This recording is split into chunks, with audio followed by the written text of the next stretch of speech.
very good morning and welcome to your weekend news analysis show. That's Media Monitor. I am Alisha Jali. Let's first take this opportunity to wish all women a wonderful Women's Month. And to honor this month, we will have a female-only panel throughout this month. But here's a taste of what we have for you this morning. On our digital news, we'll focus on the stories that could possibly have been overshadowed by the elections. We go in depth with the 2016 local government elections, and we take a preview of the 60th commemoration of Women's Month. But first, as always, it's 900 hours across all Central Africa regions. These are the news headlines. The city of Johannesburg results, which were outstanding during yesterday's IEC elections, results are now in. The ANC is leading with 44.55%. The DA got 38.37%, and the EFF 11.9% of the votes. Children at a school in Libode in the Eastern Cape will continue to be taught in mud structures, although this a legal battle has delayed the building of a proper school for them. Well, it's day one at the Rio Olympics, which produced mixed results for Team South Africa.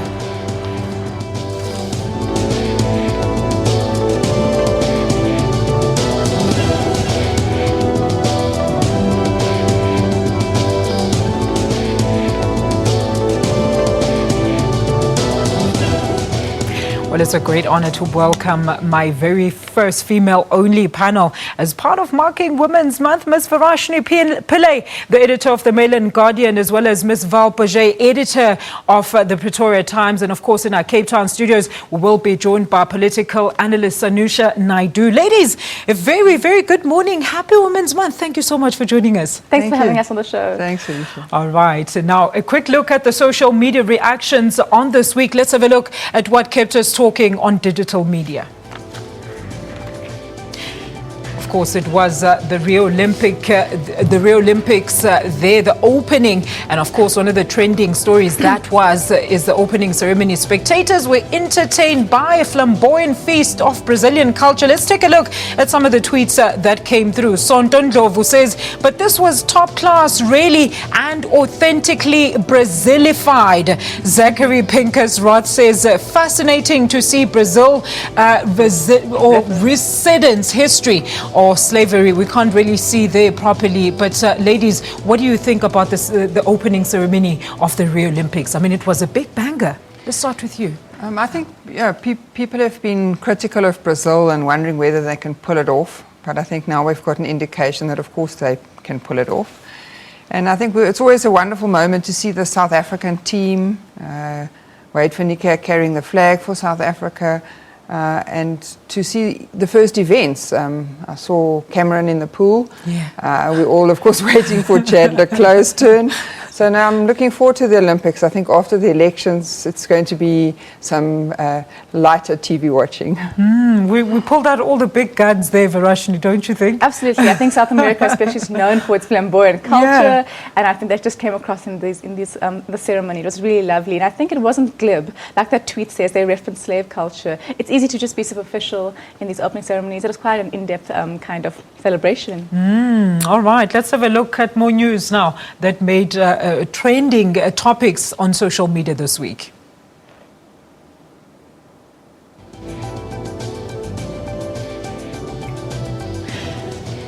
And it was, of course, the Tulsi twins that made headlines. Let's see some of the tweets that came through there. Gwen Possard by Tulsi twins Gurkie.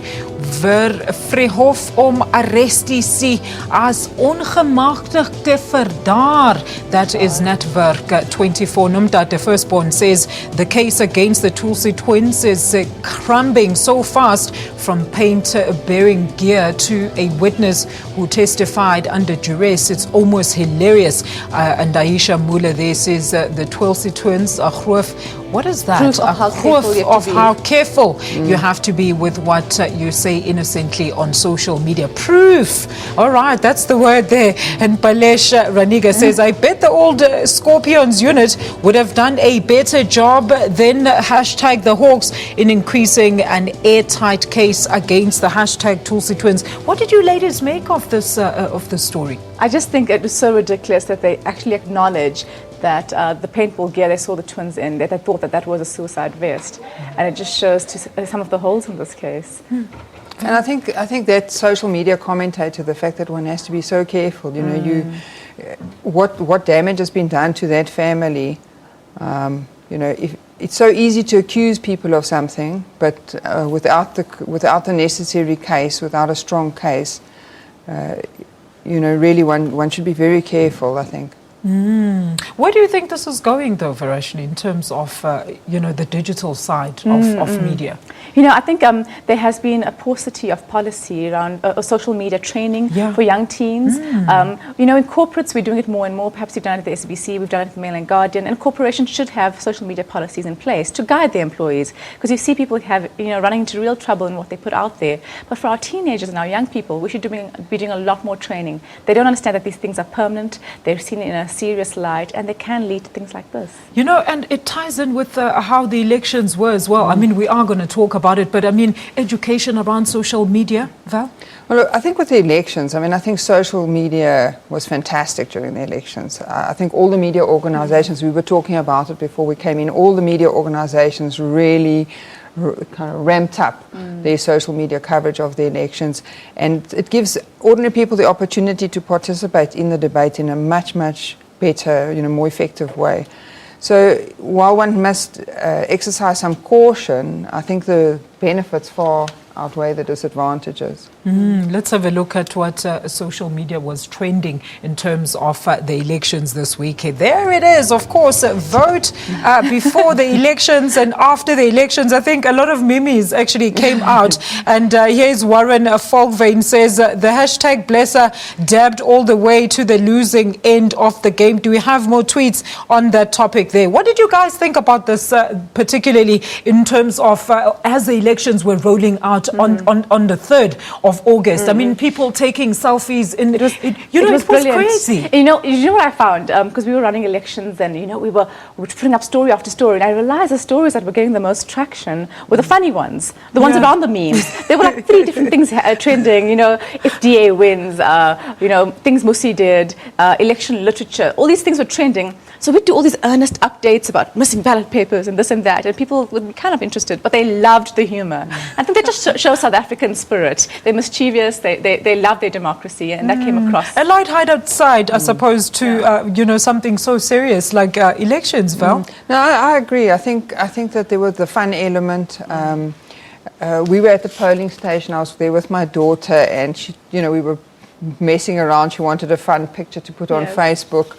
And I think the IEC also encouraged that. I mean, I saw as soon as I arrived at the polling station, you know, you could say that you were voting. So there was a level of encouragement from their side as well for people. All right. But yes, the funny, I mean, and what Musi did, I think that was one of the highlights for me of the election. For me, and if DA wins, those two were just so funny. Yeah, it was a big trending hashtag there, the hashtag if DA wins. Let's have a look at some of the tweets that came through on that. Standi Mlambo says, if DA wins, I'm changing my surname to Fandi Mlambo. Wena uzoba ufandi man. Ritabile Malema says, if DA wins, Jiga will change to Omdrai, Ma Omdrai. And he laughs and he's putting the hands up there. And of course, Ash says, if DA wins, South Africa will be a better South Africa. Yes, I think so. Nkosinachi says, history does repeat itself. Hashtag, if DA wins, isiZulu will be taught in Afrikaans. So this was part of the humor that came through on social media. We're going to take a quick ad break and more Media Monitor shortly after that. Do stay with us.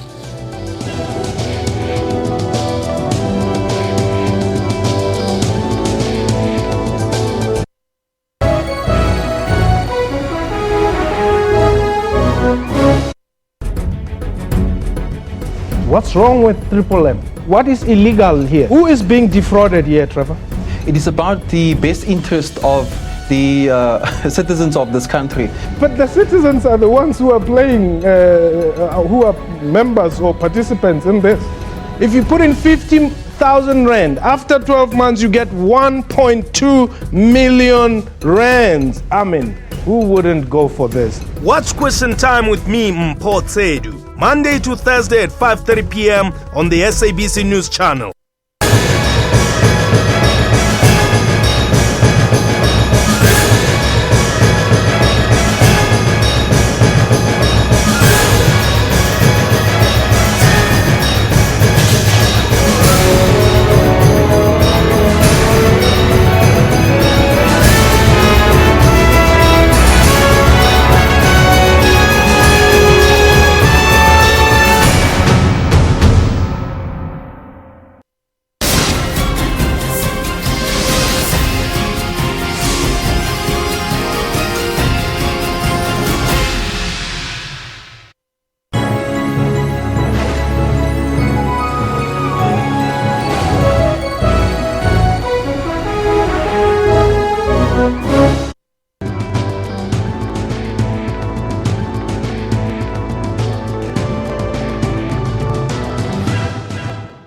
Welcome back to Media Monitor. The 2016 local government elections have come and gone. South Africans exercise their power to appoint or remove power as they deem fit. Yesterday, the Independent Electoral Commission announced the much-anticipated results, which have been widely welcomed across all political spectrum and by citizens equally. Now for some reactions. Into negotiations to either form government or to not form government at all. So there's a number of parties that or a party that we'll be talking to. Elections are over, yes, but given that none of us got an outright majority, it means negotiations will have to start. We are just in our business of capturing the state. We tried our best was not enough, so here we are. We're going to use the success that we've achieved in this election as a springboard for 2019. In fact, on Monday we start preparing for 2019 because now we've seen opportunities return. We'll be working with some of the parties which have won, which have come to us, and of course some of them have come to us already. In terms of numbers, worked well. However, in terms of the allocations, I think we went a little bit down. But generally, I think the numbers improved in other provinces because of the lack of proper structures. We didn't do well, but we are positive. We are open to any coalition, and we will be. It will be based on the principles of the party. So whichever party that comes up with our vision and the principles, then we're gonna go for that party for sure. All right, let's now welcome Sanusha Naidu, who's joining us from our Cape Town studio. Sanusha, very good morning to you. Thank you so much for joining us. Now, you were up there with us at the Rock, but leading up to the elections, there were a lot of speculations and theories about what the outcome of these elections would be. Which theories do you think proved to be true? Good morning, Alicia. Yeah, I was up in the ROC in Pretoria. I think the hype around this election was amazing because it was such an unpredictable outcome for this election. Nobody could speculate who was going to win the four big metros, and we can see some of that now coming out in terms of some of the polling data. There may have been some discrepancies or disagreement around the methodology of the polling data, but I think they've been quite closely called.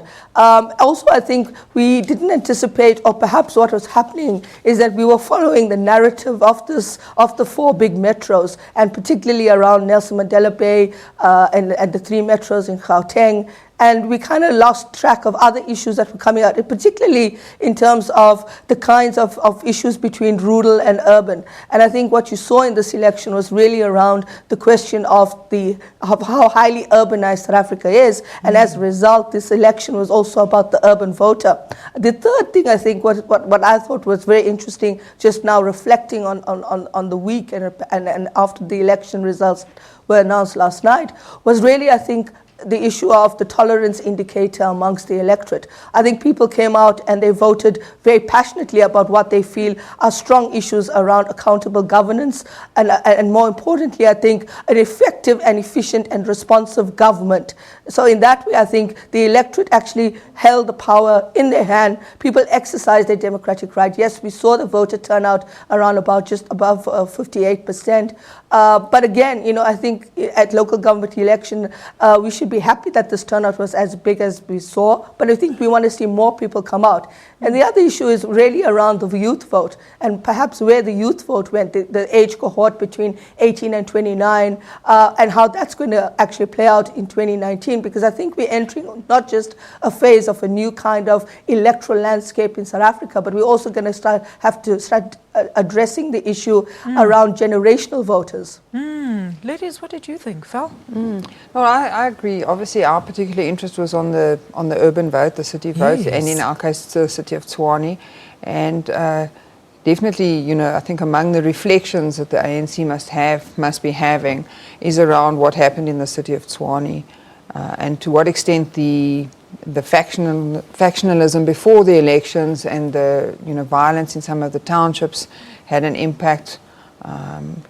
Whether choosing Toko Didiza as a candidate was the right way to go. But ultimately, I think what people care about now is who's going to be in control, and whether the new councils in cities like Tshwane and Johannesburg can actually deliver the kind of services that this economic hub of the country needs.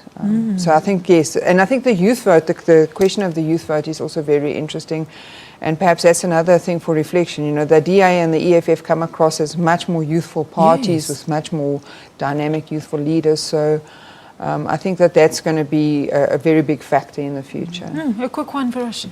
I think the coalition question going forward is going to Yes. fascinate and Yes. obsess us as a country. It's a very complex process to elect a mayor in a metro if there isn't a clear majority, and it really depends on a firm coalition holding together. We saw this in 2006 in the city of Cape Town. The DA were able to take that in a coalition government with the ID at that point.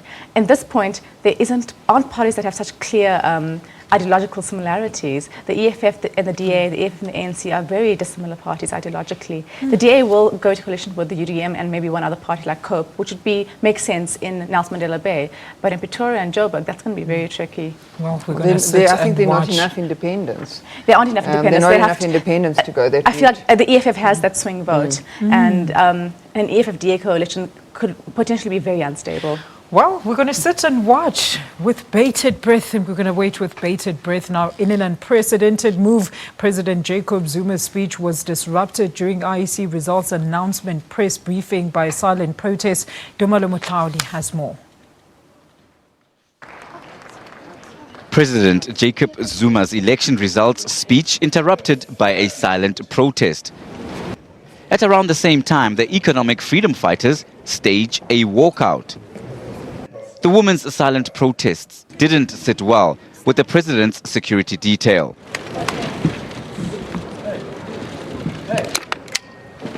The protesters forcibly ejected from the venue. Thank you very much. Thank you very much. Program Director.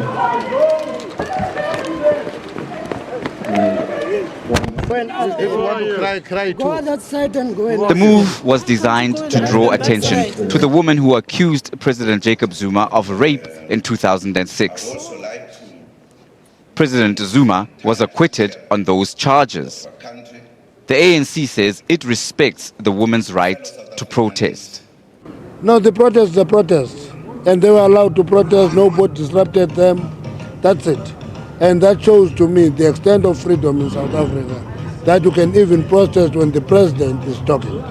Meanwhile, the ANC Women's League holds a different view, accusing the IEC of having a hand in the protest. We can never allow this, and the IEC must come clean on it, because it was clearly choreographed. That is what I personally saw. And the way they handled the whole thing was not professional. The IEC is yet to comment on the issue. Tumalo Mutlaudi, SABC News, Pretoria. Maybe, ladies, let's start with you in the studio. What did you make of that silent protest, particularly by women? Varishan, let's start with you. As Gwede Mantashe said, they had the right to protest. It is a right that's protected in our country. They did it in quite a respectful way in many ways, but a silent protest. It was very provocative, very controversial. Given that our president has been acquitted of rape charges, we've got to keep that in mind. He has been acquitted, so it was quite controversial from that point of view. However, I think Batibile Dlamini is stepping out of line by blaming the IEC. That is quite a controversial thing to do. I've heard other statements where they've blamed the EFF and said those women were sitting at the EFF table and they feel like this was a staged thing. That's perhaps more legitimate. But to blame the IEC is quite a dangerous thing to do, I think. Val? Yes, no, I agree. I don't think blaming the IEC is the answer. I'm very disappointed, actually, in the ANC Women's League. I would have thought that they would respect, especially in this month, women have a right to protest. That was a silent protest. To me, I was reminded of the women's protest 60 years ago at the Union Buildings that we're about to commemorate. That was a silent protest. I don't see that those women deserve, especially by the ANC Women's League, to be dismissed like that. Absolutely. And to see Gwede Mantashe being more thoughtful in his response than the Women's League is also quite concerning. So, Nusha, what did you think of the silent protest out there at the IEC? I have to agree with the colleagues in the studio. I think, we have the right to protest. It's entrenched in our constitution. And I think, they did it. It was a very, very interesting way in which they did it. It came in very silently. They used the platform very effectively. And I think you can't disregard that, because I think at the end of the day, it shows. I mean, I think of all of this, Gwede was the rational mind in saying, well, it shows that we still have that freedom to exercise. But I also think what it does also bring into the fold is the kind of politics that we're now entering into as we go forward to 2019, and I think as the future, because up until now, protest in this country has always been seen in a kind of way that has to be shown to be a very, very in-your-face, kind of aggressive, trying to, the way we've seen it happen at the protest around social services delivery. So I think this is very interesting. These are 4 young women that were brave enough to stand there and brave enough to take on the security detail. And I think subsequently, when you heard the interview on ENCA yesterday by one of the protest ladies that were part of this group, she was very adamant, and it made me realize that we're dealing with another generation of hashtag protesters, but now that are going to come in and start using that kind of protest that we saw with the fees must fall and so forth in a much more effective way. So I think we're entering into a different realm of national politics and protest, and I think political parties have to start realizing that the traditional ways in which you want to address these issues have to become much more innovative. Thanks for that. And staying with election news now, the DA is in a celebratory mood following its ability to lead in 2 hotly contested metros. Let's look at its victory rally in the Nelson Mandela Bay. A joyous mood. A large crowd of DA supporters gathered for the victory rally. They are looking forward to a new administration. Race for me is nothing, and I think DA taking charge will bring a lot of change, especially with coming together as one as a whole country. There are a lot of problems in our community. We want change. They like to cut off electricity. And I've never been to a rally, I've never been to anything political, and it's been so exciting for me to actually come here today. The DA is already in talks with the smaller parties in the metro about forming a coalition to govern in the Nelson Mandela Bay. The party needs 4 opposition seats to secure the majority. Talks have started with the UDM, who holds 2 seats. There are a number of undertakings that have taken place. I'll be able to make more formal announcements in a couple of days' time. But I think there's a deep sense where people have said, look, we need to bring change. Now the questions on the table are about how do we ensure that we accelerate service delivery, make sure we put people at the center of it all. Maimane expressed his satisfaction with the turnout at the victory rally, saying it was proof that democracy is alive and well in the country. Zolani Moya, SABC News, Port Elizabeth. Your reactions, Val? In Nelson Mandela Bay? Yes. Well, I think it's going to be very interesting because now they have the opportunity to see if they can replicate what they've achieved in Cape Town. And obviously, as I said earlier, Tshwane is of great interest to me as well. But it's all about what kind of coalitions they form and who, in the end, they end up sharing the power with.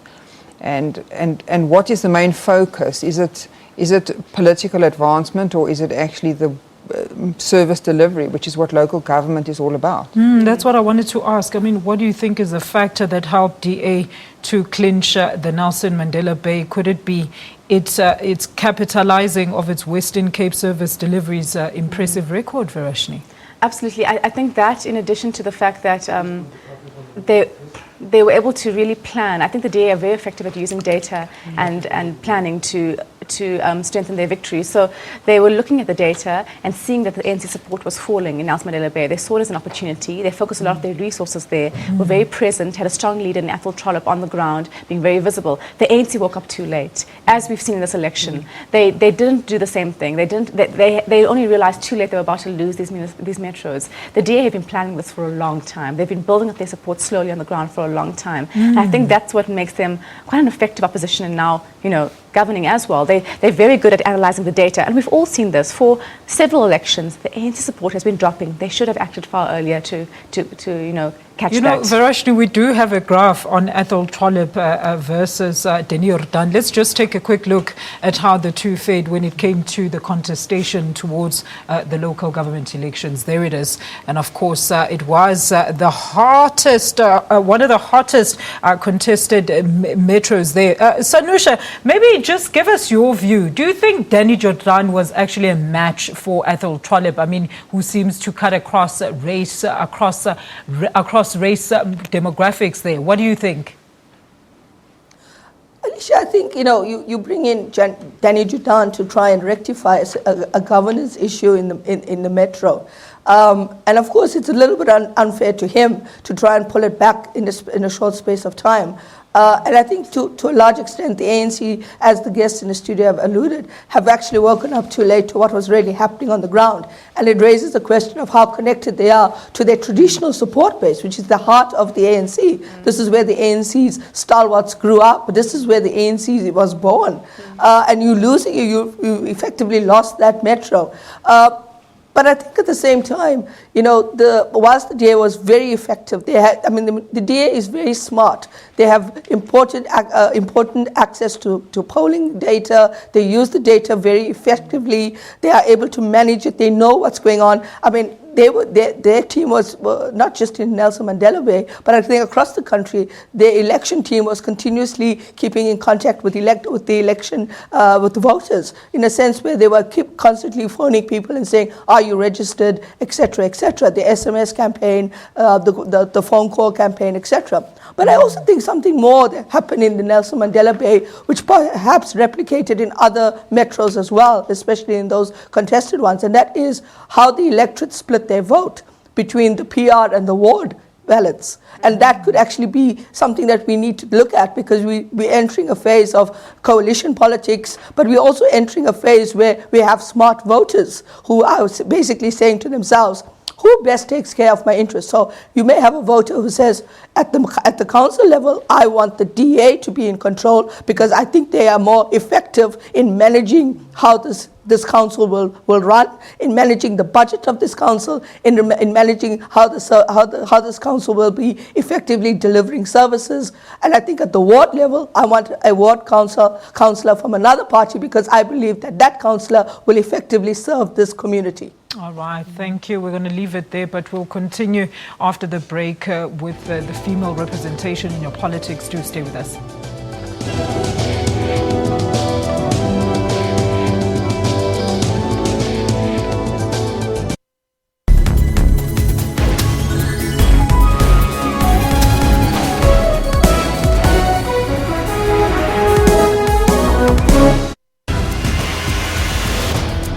Africa is growing. As a result, it's also advancing the way it does things. Any developments in technology can really do a lot to boost growth. On Network, we'll show you how technology is improving the lives of Africans. The life of an LED globe is 15 times longer than what they have currently. We also have new gadgets, games, and the continent's innovative technology ideas. That's Network with me, Spumelele Zondi, every Sunday at 19:30 Central African Time.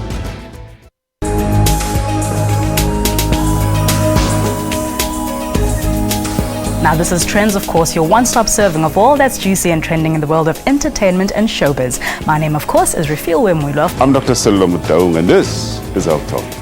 A very good morning and welcome to Media Monitor. I'm your host, Alicia Jali. My name is Dumile Matters. William Mulabati. My name is Mpo Sedu. What time is it? It's question time. For your daily dose of current affairs, tune in to the SABC News Channel.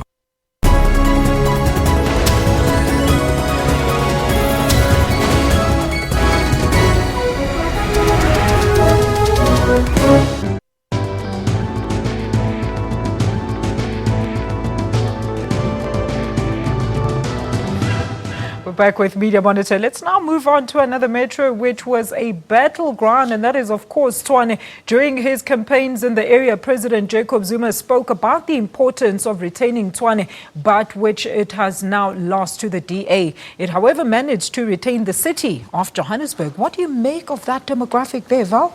Well, I think, Tshwane, as the president said, Tshwane is very important. Psychologically, it's very important. It's a capital city. You already have the DA in Cape Town. Now, does the ANC really want to see the DA leading in Tshwane? And I think they made a lot of mistakes in Tshwane. I mean, we followed the campaign very closely. Obviously, as I said earlier, there was the infighting, which led to the current mayor not being nominated to stand again, as happened in Johannesburg. And then the ANC brought in Toko Didiza, and I thought, well, this is good. It's a woman candidate, somebody with a strong background. But clearly it didn't work. It didn't work. I think the voters weren't convinced. I think probably when they analysed the figures, a lot of the lack of support for the ANC is connected to the fighting over who was going to be the mayoral candidate. And the DA has always been up the ANC's nose in Tshwane. I mean, the DA councillors in the previous council were very active. They monitored the ANC so closely. It's going to be very interesting to see some of those people now in a position of power and to see what they can actually achieve in the city. And importantly, I think in Tshwane, because it incorporated a large area of places that previously didn't fall under a metro. And the issue there is what kind of services can be delivered, while at the same time making sure that you satisfy the demands of the people who voted you into power. Do you think that, the violence that was in Tshwane was a clear indication that perhaps the ANC was falling out of favor with voters, Verashni? At the time it wasn't. At the time the ANC spread the story, and a lot of us, I think, perhaps believed it, that it was the minority, it was a faction. It was just a faction within the party that was unhappy with a candidate being imposed upon them. And, they did say, this is going to affect your vote, but, I think the ruling party did not quite believe it. And then when the results came out, we realized this was not just a factional issue, this was not just an ANC issue, that the larger voter base was unhappy, but of course unhappy with other things. We can't perhaps make it just about Toko Didiza's appointment, or rather candidature, but that really did indicate a pulling away from their voting base, from National, saying you don't understand our needs, you don't understand where we're coming from. Look, let's ask Sanusha now. I mean, the ANC managing to retain the city of Johannesburg, which is one of the best economic powerful cities in Africa. What was your comment on that? Is Mr. Pakstow doing a great job? I mean, you retained it, but you don't have a majority, so you're not in control of it. You need to start your coalition talks. So I think that's more important. But I think coming back to the issue of why the ANC has done badly in the metros. I think, apart from the fact that they were disconnected from the issues itself, but they were also behind the curveball.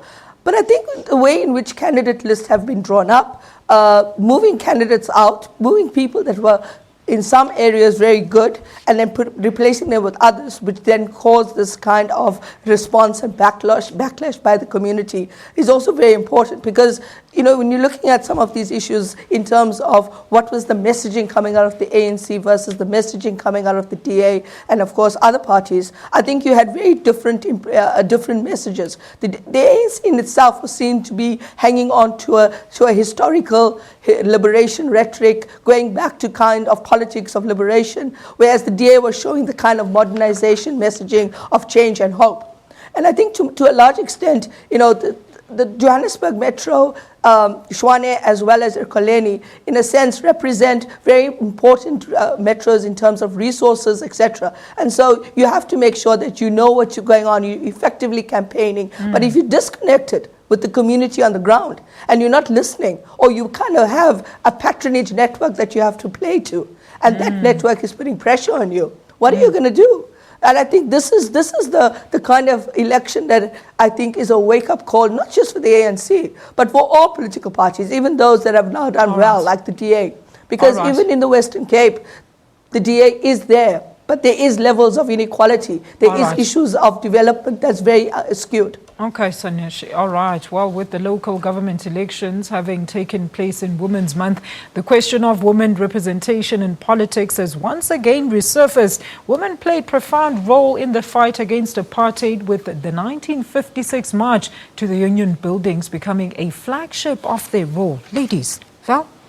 Yes, well, I think certainly that was a key moment.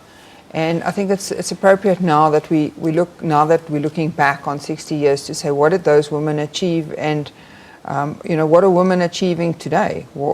How is it possible for women today to come together to actually represent their broader community like those women did, as opposed to, you know, just saying, well, what's in it for me?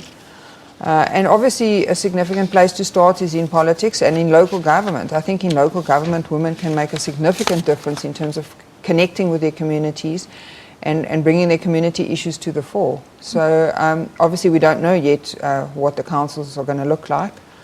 But hopefully, as part of the negotiation that's going to take place in the next 20 days, that will be a factor, you know, that there's a fair representation of women on the councils. But, I mean, Varashni, do you think those women that actually participated back in the apartheid days are still relevant in today's politics? They're absolutely, they're our heroes. You know, we need to look to them for what it really looks like to empower other women. I think that's where our modern day leaders have fallen down. I sometimes think the 1956 generation would not be very proud of us if they had to look at us today. You know, you have leaders like Helen Zille, when she first became, what do you call it, head of the province, electing an all-male cabinet and being asked where are the women, and saying, the last time I checked, I'm a woman. Statements like that are extremely cynical, and I have seen gender and empowerment of women being used in mostly cynical ways by our politicians. You saw that the ANC imposed a gender parity on their list, which led to the whole flare-up around Toko Didiza, right? But a lot of people saw that not really as gender equality, but as control by the national party really ignoring the will of the branches, imposing a candidate. It didn't become about gender, it became about internal democracy of the ANC. And there was that thing of, is the national trying to control the local branches? So gender gets ignored in all of these things, doesn't it? We've got high numbers of, you know, relative to the rest of the world, high numbers of women participating in politics, in parliament and so on, high representation in cabinet. But do those women empower other women? Do they talk about gender issues? I don't think so. You know, you mentioned a very interesting there, Varashni, because one of the analysts in Pretoria, and I'm sure Sanusha is going to agree with me on this one, we were just talking about how the manifestos didn't necessarily even speak to women or their issues. Sanusha, what did you think about that? I think it was, I mean, I have to agree with Varashni, because it was really about national issues. The election manifestos were like, you know, we're going to deal with service delivery, we're going to talk about employment issues, housing, and all kinds of things. But what they failed to realize is that most of the issues at the local government level, even at the grassroots, is actually borne by women. It's women's issues. It's the women that are at the coalface of the development challenges. They are the breadwinners. They are the sole breadwinners. They are the ones that are working. It's them that actually are at the coalface of experiencing the effects of a lack of development. And it just seemed to me that the political parties kind of just blew over this issue as if it was a national issue. The second point is, I'm not 100% convinced that having 50-50 representation actually means that you're addressing gender issues. It's a play of numbers. That's what you're doing. You're trying to rationalize, you're trying to create parity through a quantitative approach. You're not qualitatively changing policy that affects women. Ladies, what do you think? Sorry, very good point. No, I think that's a very valid point. And considering, the role that women play in South Africa, I think it's really important that politicians acknowledge that. In fact, we did an article called the Granny Vote and how the Granny Vote won the DA Nelson Mandela Bay, because we found that the grannies had a lot of power in their communities, and we spoke to a couple of them who were very pro-DA because they are the ones providing for their families. They're the ones getting grants and looking after people. They actually have a lot of power. So I think for parties to ignore the power of women in communities is really short-sighted, and to make it about just elitist political power for women. That's not what empowerment really is about. And it's 60 years since that march. Alicia. We need to start seeing some changes. Yes, Anusha, go ahead. I think the point about the granny vote is very interesting, because in Vuani, in Feyerboom, the grannies will go to a soccer match and play soccer, as a protest, despite the fact there were bigger issues there. But I think, you saw that coming out as well. Val, what did you think? Sorry, no. I mean, how should, what needs to change then in terms of women representation when it comes to party structures, and not just putting a woman as No, I agree with that position. completely. Don't just put a woman there for the sake of it. But I think it's just engaging with women.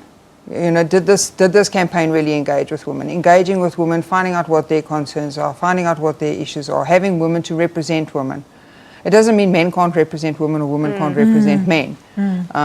But I think just it's important, as we said, looking back over 60 years and what has changed. Obviously, women have come a long way in the last 60 years in South Africa. But it's really important, I think, to look at, are women being empowered? Are women being protected? Are women being assisted? Whether it's in the rural areas or whether it's in the city areas. So I think, those Women's Month gives us the opportunity to have a look at those questions, and to do a bit of a check on where we are and where we need to go. Look, those women in power, I mean, you were talking about the pull head down syndrome. Verashini, do elaborate on that. No, Why absolutely. do women keep doing that? And the pull her down syndrome, we all know what that means. It's the crabs in the bucket, you don't let a crab get out. And I once did a whole investigation into this, or rather a reporting into this, and I interviewed activists, gender activists, and they were all asking ourselves the question, why do women in power not talk about women's issues? Because they don't, right? They don't use the position and the power they've gained to really give voice to these issues. You more often see a male politician doing that. And the answer was because they don't want to be boxed. They don't want to be seen as the woman campaigner. They want to be seen as being almost like ungendered and being able to take on any issue, which I get. They're also living in a sexist world. They need to overcome their own stereotypes about them in that world. But you should take the risk as a woman. I believe this as a woman leader. You take the risk. You empower other women, because that's what you need to do. And I think the failure of our women leaders to talk about women issues is really impacting on us. We don't talk about the enormous rape problem in our country, the violence against women. Very few women leaders actually do that. And more concerningly, I think creating a women's ministry was, it again boxed those issues.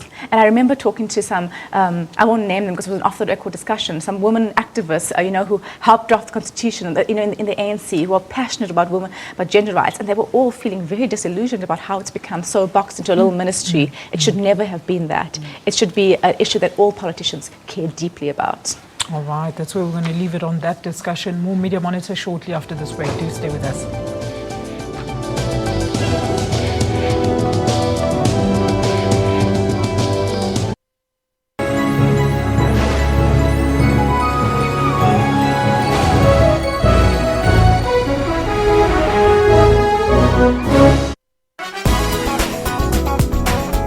The cotton field story is being told through patchwork by artists to celebrate the diaspora in America.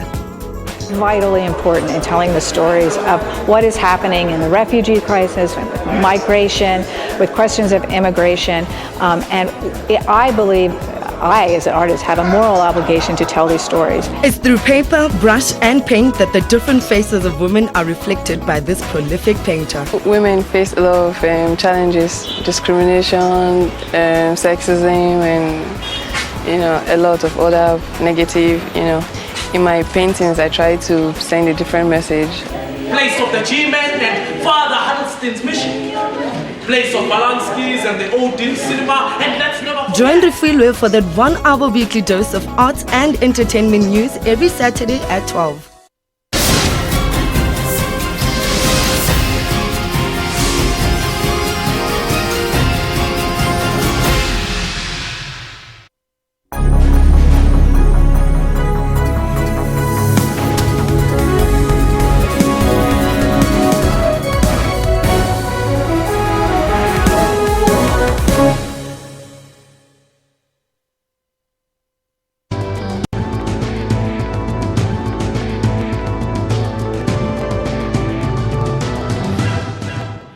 Welcome back to Media Monitor. On Tuesday marks 60 years since women marched to the union buildings in opposition of the past laws. Now, this year's commemoration theme is under working together to enhance women's opportunities to economic empowerment. What do you make of that theme, Roshni? I think it's an interesting take. We've had plays on working together through the past, and now to focus on economic participation is quite key, because as we've just discussed, that's where we need to return power to women. And I think a lot of people realize, we've got the political power. It really is about economic power for the disenfranchised in our society. No, I think I agree with that. One of the interesting things, we've been doing some research into the women who participated in the march, and it's really interesting that a lot of the women were factory workers. They were poorly paid, economically depressed. So I think it's a very appropriate topic, and I think women's empowerment can go a long way to empowering not just those women, but the people that they support, the families they support, the communities that they support. So no, I like the theme.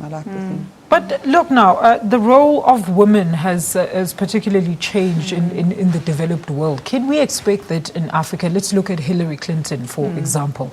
So Nisha, maybe let's start with you. What are your views on that?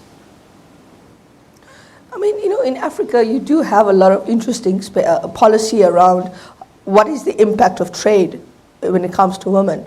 I mean, we've seen very high-level women in positions of power. I mean, if you think of the former finance minister of Nigeria, etc. And so, in a way, I think it's very important that you recognize that women are actually the informal and the formal traders at the grassroots. They engage in a lot of cross-border trade. They're the ones that actually face all of the challenges, bureaucratic challenges, as well as other challenges in terms of spatial development issues, transport and so forth. And so you have to start thinking about how you integrate them into the formal economy, because some of them may not actually be in the big industries, but definitely play a critical role as contributors at the informal level and at the subnational level of formal economies. And this is becoming an important trend, not just in Africa, but in Southern Africa as well. When it comes to this issue about economic empowerment of women, I think it's also about the challenge that they face, not just as economic transactors or as economic actors, but it's also about how they actually get affected by bureaucracy that is happening at the national level or at the regional level. And you got studies, migration studies of women cross-border traders and so forth. So I think in that way, that's what we really need to start thinking about if we're thinking about increasing Africa's trade, and particularly cross-border regional trade. Women in politics is another interesting area. I mean, the US is having, if possible, will have its first female president. And I think what it does show in terms of women in the developed world and women in the developing world is that you do have women in the developing world, especially in positions of power, a little bit ahead of the curve and ahead of the whole pack when it comes to being in positions of power, as opposed to the developed world. And I think right now you've got Theresa May, who has replaced the former British Prime Minister. You had Margaret Thatcher, etc. But I think at the end of the day, it's not really about that. It's about how do you create policy that enables women to actually be economic actors at the grassroots. Editors, what do you think Well, I think there's one other thing that's very important to consider during this month, and that is the issue of violence, the issue of violence against women. And I think to go back to where we started, you know, those protesters last night at the IEC, perhaps they've raised the issue, and it's one that we shouldn't lose sight of. What questions should we be asking ourselves, particularly this Women's Month, Varashni, before we get into what stories will be coming up this week? I think we need to ask ourselves, are we allowing different kinds of voices to come forward about, you know, the challenges facing women? Are we only partial to a certain kind of talk? There was a big outcry amongst activists around the last, there was a meeting amongst activists and the Women's Ministry, and there were some very traditional views being put forward that the ministry was kind of promoting, you know, around submitting to a husband and things like that. And, you know, that's one form of women talking, but you hear from other women, especially younger women, they have a very different idea of what it means to be a woman in South Africa. They have very different ideas of what the patriarchy means, what sexism means. There's a whole thing coming up about trans rights. So I think what's very important is not to expect only one kind of narrative to come out from women, to be open to hearing about their struggles in whatever way it is coming through. That's very valid. What stories can we expect this week, ladies, before we go? Coalition.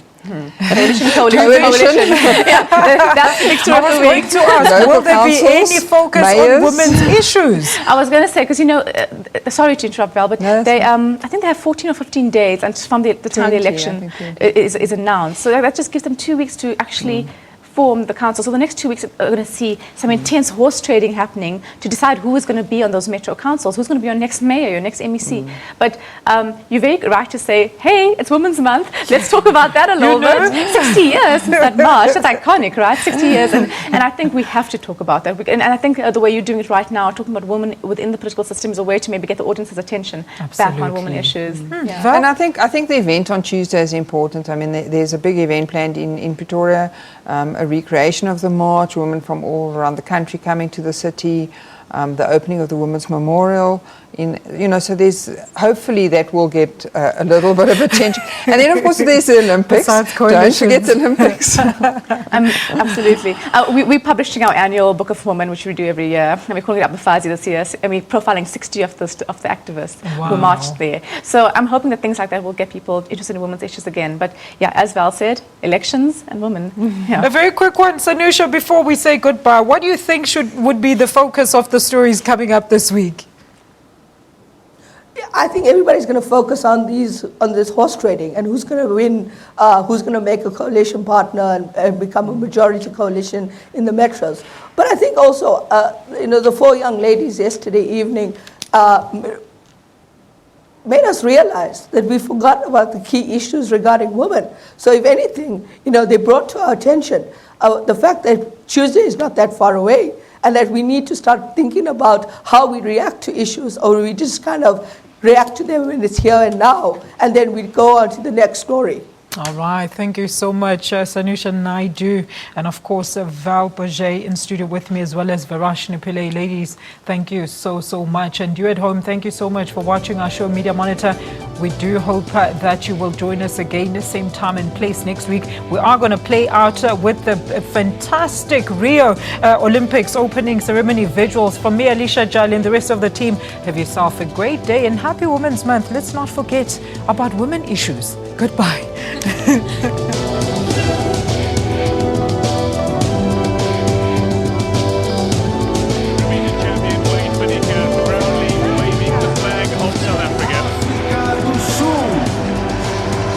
South Africa's largest contingent of competitors at the Olympic Games follow behind Wade van Niekerk.